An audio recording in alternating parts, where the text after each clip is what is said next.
Well, one of the other big stories we're following this morning is the indictment of Donald Trump and his arraignment happening later today. You know, it was a little over 2 weeks ago the former president predicted he would be arrested in New York City. And this morning, Mr. Trump expected to turn himself in at the Manhattan courthouse to face charges connected to that 2016 alleged hush money payment to Stormy Daniels.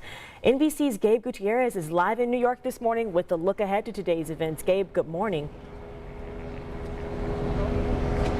Jalea and Dustin, good morning. Yes, as you said, former president is expected to make the drive from Midtown Manhattan and Trump Tower down here to Lower Manhattan. It's about a 4-mile drive, and he's expected to make it later on this morning, sometime between 10 and noon Eastern, ahead of a scheduled arraignment at 2:15 p.m. Eastern time. Now, as you can see behind me, there is already a very heavy security presence here. There are steel barricades. There are plenty of officers, more than several tens of thousands of NYPD officers on alert.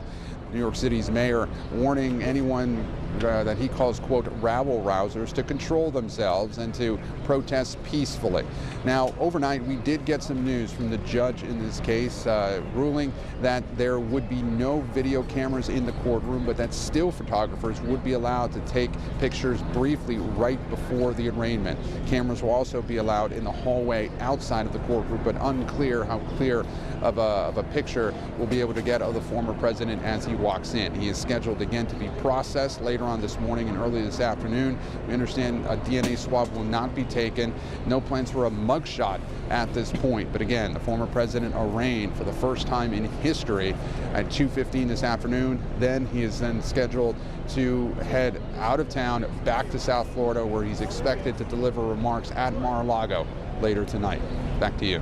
Gabe, quick question if we can. The former president suggested that the judge in this case is biased, has referred to the district attorney Alvin Bragg even as an animal.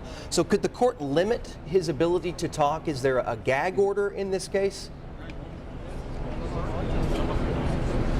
Well, that is a very big open question at this point. Legal experts have said that it's possible the judge could impose such a gag order. However, given the former president, not just being a former president, but also a current presidential candidate, the legal and political implications of that are quite significant. Some other legal experts have said it's possible that this judge could perhaps provide some sort of warning without an official gag order, but that remains to be seen. This is uncharted territory in so many ways, and unclear if the judge were to restrict the president's speech and through some sort of gag order, what would happen with the remarks later tonight. But again, former president's campaign saying it's raised more money, millions, more than $8 million so far, it says, since the announcement of this indictment.